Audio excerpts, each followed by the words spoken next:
I believe this is What happened to the music? I believe 20 what? 4? What is Tim doing today? Getting ready for the 25th. 25th. All right. I don't think 24th tomorrow. 24th is We're having deep shit crap. This is a kid show, Tim. This would be Mini Rebuild part 25. I want to apologize, guys. I mean, I'm probably going to end up with like 8 videos on the power supplies. This has been a learning curve, and it actually should just be in the subset, but I've already started down this path, so we're going to go ahead and continue down it. I got a question from a user on the comments, Cold Coffee. His question was that when the power supply powers up, does it change the ground interruption that I have done? Okay. And so I didn't know the answer to that, and my comment was, well, just goofing around, I was just going to take the voltmeter and see if there was like any amps or voltage difference between the cases. But so anyway, this is going to just be I mean, it's not going to be a proof, but it will be a demonstration to see if actually it does change the grounding. I'm going to go briefly over the pinouts, but I will go over them better at a later date. So anyways, I've got these connectors that I picked up at Micro Center. These are just 3-pin extension headers. They're not cheap, $12.99 as you can see. And Tim?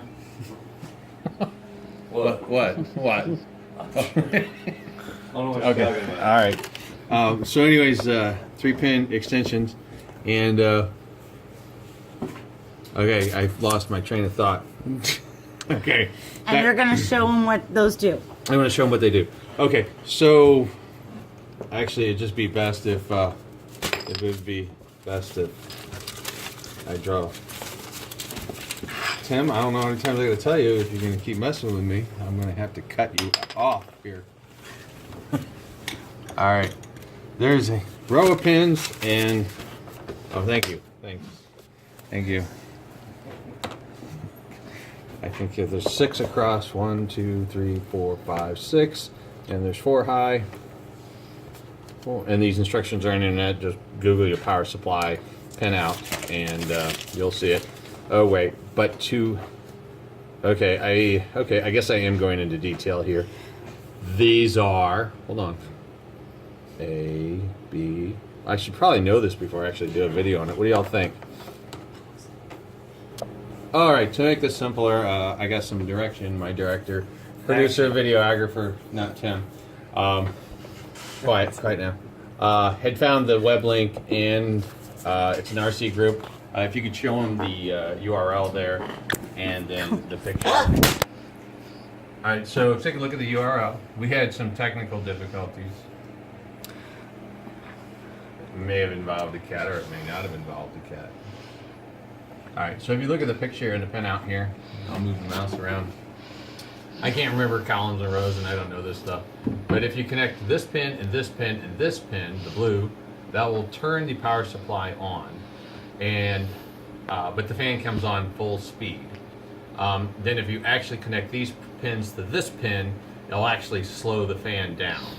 So I'm not going to go into details on this.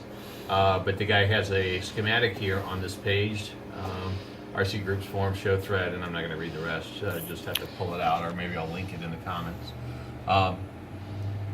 But he shows you how to actually come up with a circuit that, based upon what the draw is, you can change the fan speed. For instance, I believe if your amperage draw goes up, what they do there is increases the fan speed. And the capacity that I'm going to use this, I doubt I'll use 10 or 12 amps. And first couple months of start using it, I will see if they're getting warm. Might have to adjust the speed and come up with a circuit. Okay, moving on. Let's see here. So anyway, I've got, for the pinouts here, I got these 3 pin connectors on the first row and the second row and the third row, and I have them all tied together. Okay, so I got these all tied together, including the circuit that slows the fan down, because they are pretty loud. And this is just temporary until I get a final, and then to go ahead and link these all together, I'll just put these on here, and you can see the fan spin up. Okay, to test cold coffee's question here. All right. So my thought is I'm going to go ahead and use two more technical difficulties.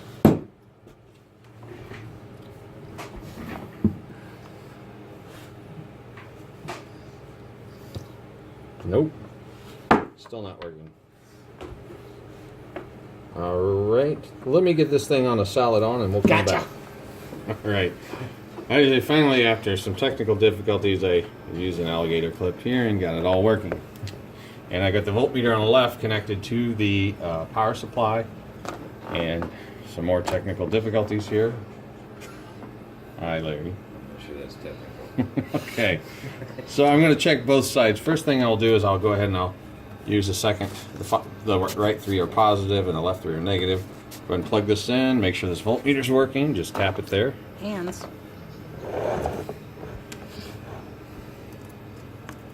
Okay, so I was doing a little testing on these Harbor Freight voltmeters, and they're not all super accurate there. But anyway, you can see voltage on both. Actually, I like the Craftsman one better because it's showing it at 12 volts instead of 11. But anyways, moving on. So now we want to make sure that there's no case ground tied in. And so let's go ahead and go to the gray case. And the voltage is all over the place. I think it's erroneous because I don't really think these things actually, I think it's erroneous. Pause.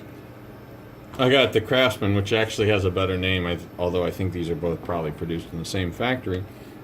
Again, I think these readings are erroneeous. With the other voltmeter, I was getting voltages like in the 1 or 2 volts. And this is showing 0.1, 0.2, but you disconnect it and it shows voltage too. So pretty sure the isolation is still working with the device on. I think what we'll do is we'll go ahead and I've got the other 3 power supplies over here opened up, but I'll go ahead and finish the isolation on these, and maybe we'll do a spark test. Actually hook it up for 24 volts. I did notice this one is different. Let me give you 2 examples.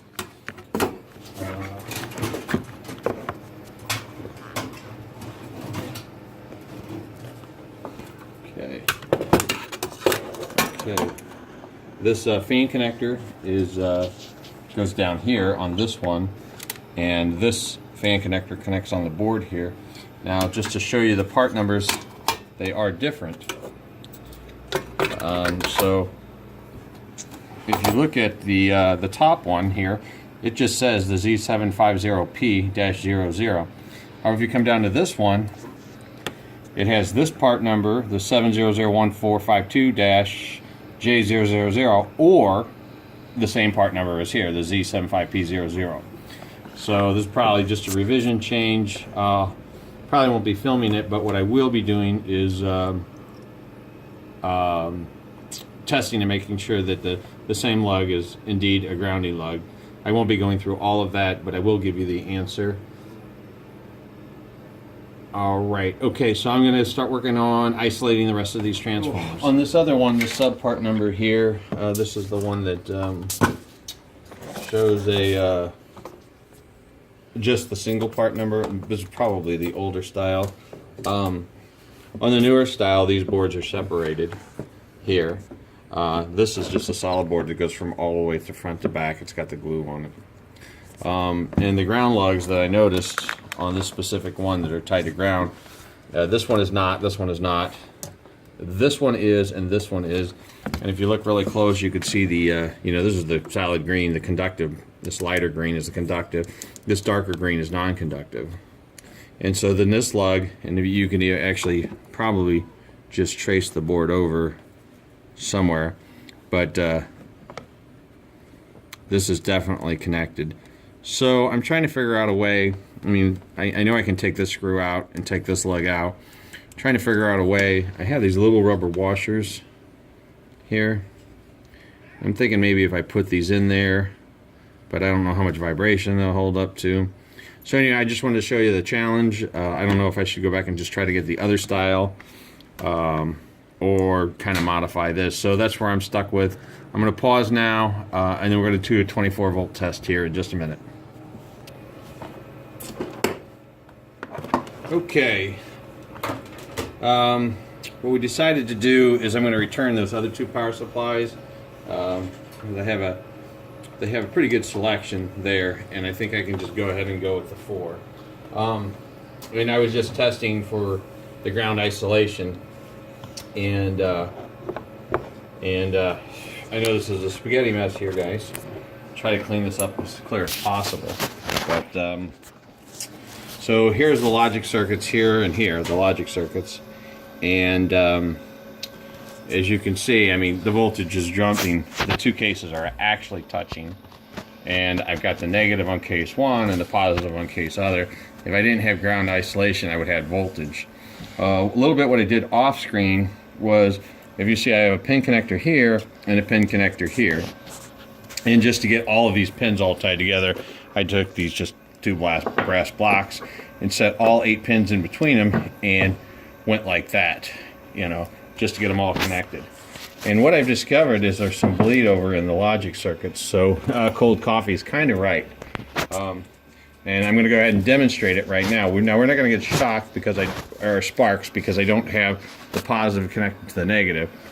But if I did have the positive connected to the negative, and I did what I was getting ready to do right now, I would most likely create smoke. And the desire here is to not create smoke. So what you'll notice here, and what I also noticed, is that when I have all 8 lugs tied together, and then I tap the cases together, the fan speeded up. I didn't have anything on here, but so I hope you can see the voltage. It's showing 0.25 volts right now. Now what I'm going to do is tie the logics together. The speed control and the fan, you just tie everything together and it comes on. But now if I tie the logic from, like, you know, power supply A to power supply B, which I'm going to do with this clip, what you'll notice is the voltage should go up to 12 volts, and you'll also notice that the fans will speed up. So go ahead and let's watch that.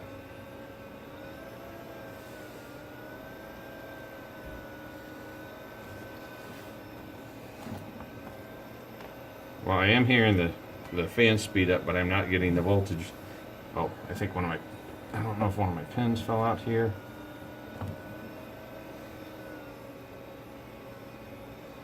Check my lugs here.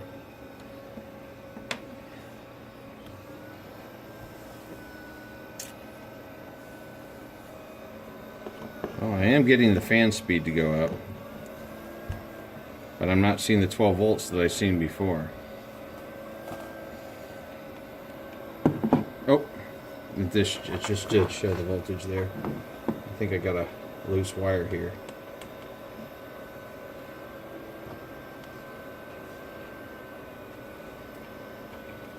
Alright, let's get meter number 2.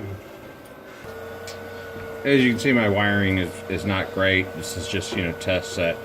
But in the time it took me to get the other voltmeter together,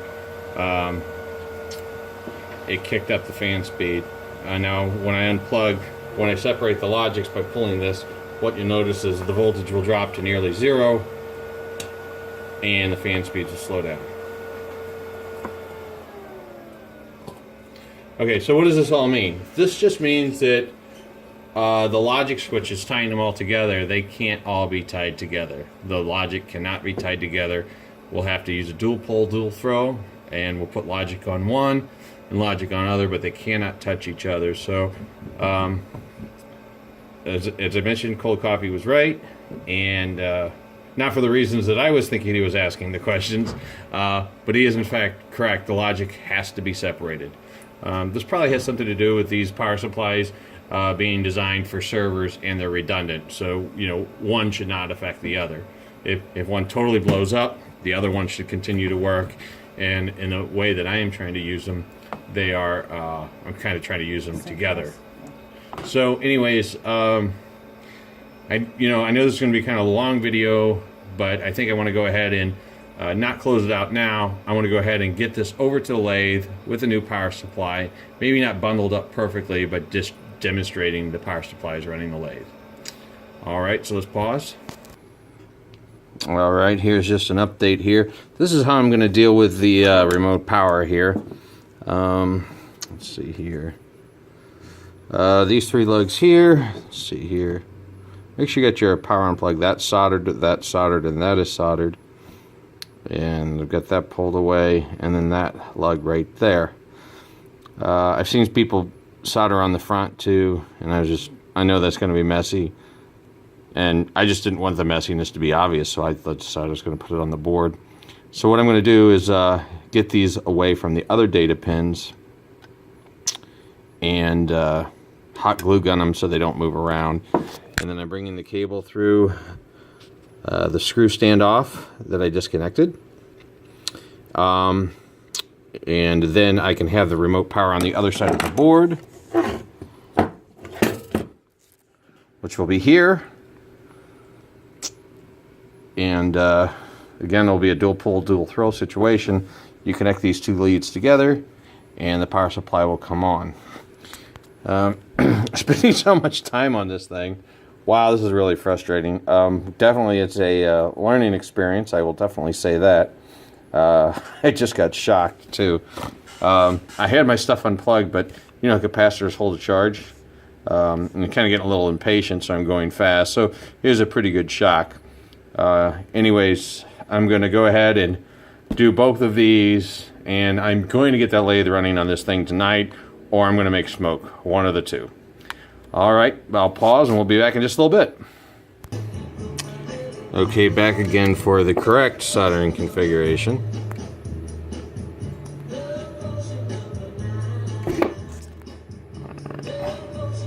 The top pin and the one below it, and then the second pin on the other row. You can see my hot glue. I didn't shock myself this time. 3rd time's the charm.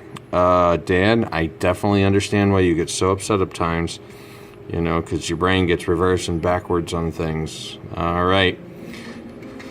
Okay, so I just wanted to correct this in case you all seen the mistake that I had made. Anyways, I'll go ahead and finish this one and then do the next one, and then eventually we'll have a working power supply. Okay, I'm just buttoning up the second case, where the first case, this is the first one I made the modifications to. If you guys are watching that video, you may recall I've lost a screw.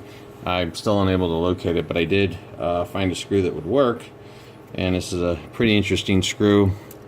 I did a whole video about this screw, but it seems to fit really well. Maybe this is a bad omen, but okay, it's a little tight. There we go. There it is. It's in there.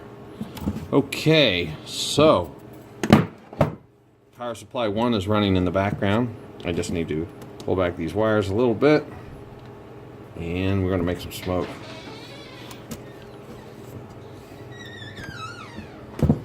Okay. Well, the first thing I could do is shock myself. Thank goodness I did not. Alright, let me get my voltmeter here. Okay, DC voltage. Auto ranging. Now, all I should have to do is tie these two. This is going to be my remote power leads together, and the fan should kick off. Alright, so this one's already running. I've had enough failures here to just frustrate and bore anyone.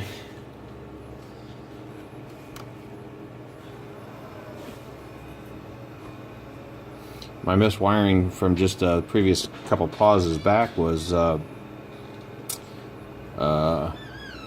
was the fan, the slow down circuit for the fan. But I've got two running now. My voltage looks wrong. Try a different meter here real quick.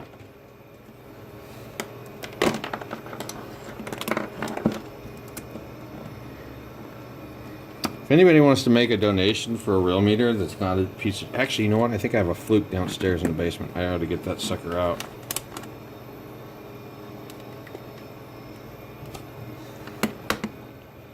There we go.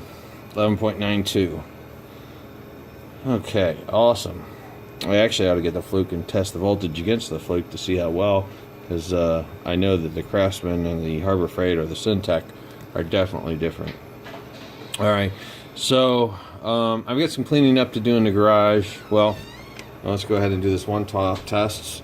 I know that the lugs are not tied together, but I should be able to put the body cases, let them touch each other. The fan should not speed up because the data logic is separate right now. So the cases are touching each other. And the next one here, let's go ahead and just carry the voltage between the lugs, between the left one and the right one. I know I should not get 12 volts. You know, it flutters, but let's see what actually happens.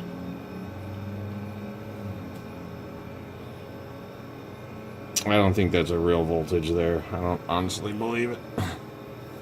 As you also can see, it's all over the place. Down to 2, up to 13. Maybe that fluke, maybe now's the time to go ahead and get it. We'll try the Craftsman. I'll run down and get the fluke and see if the same thing applies. See what the Craftsman says. Okay, as you can see, it's not floating so bad. This one doesn't even show over half a volt. I'm pretty confident right now that I can tie these positive lugs to these negatives, and I will not get any sparks, and I will get 24 volts across the lead. Either that or back to the drawing board. So let me grab the fluke, clean up, and then at that point I'll just use these remote switches tied together. We'll bring a lug across, and then we'll actually power up the lathe, and then we'll close this video out. Alrighty, I got the cases pressed together tightly. I have a 10 amp fuse in between them, and we're going to go ahead and check our 24 volts now.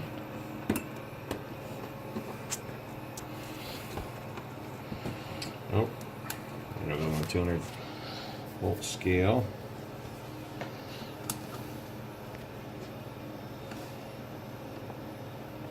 Okay, I don't know what to think of that. Okay.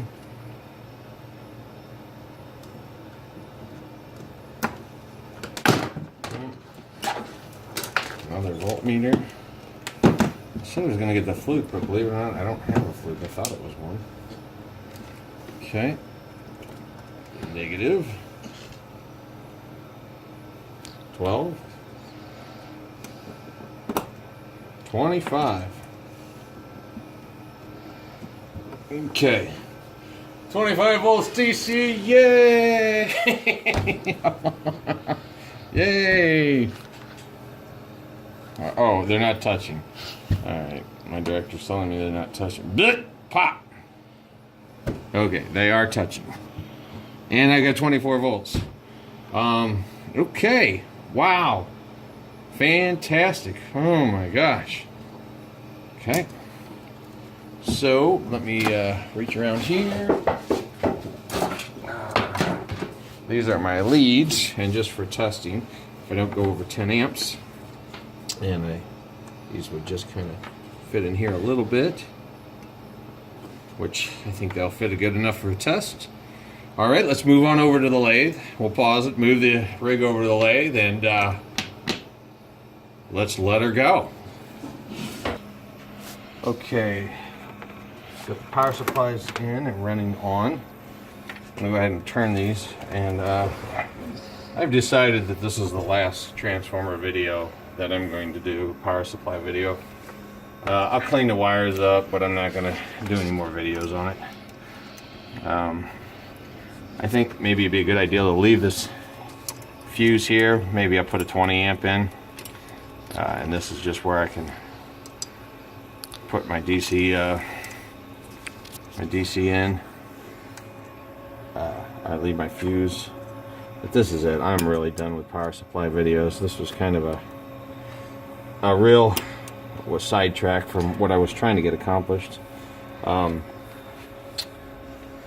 here, and I guess I got a little frustrated because all the smoke that was created, the fire from the other power supply, and I said to myself, well, I'm just going to go ahead and do it myself. It was a lot of work, but it was a good learning experience. I definitely try it. Okay, so ground 1224. We got our voltmeter and amp meter, and here goes absolutely nothing.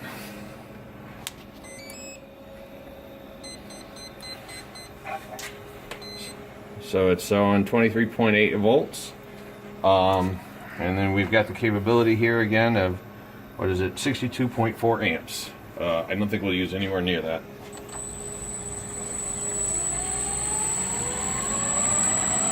Remember, we're limited by our 10 amp fuse here.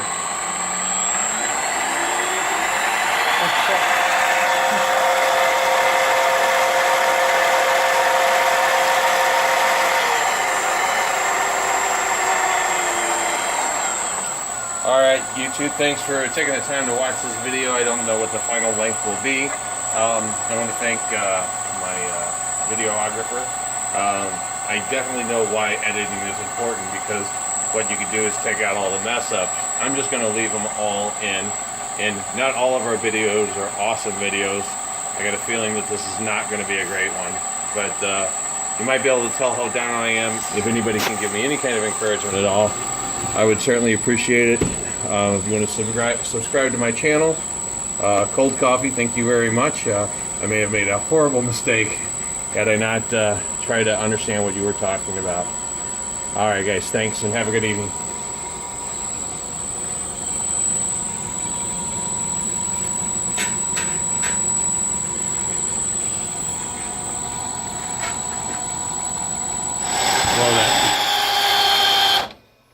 I can't blow that fuse. Check that out.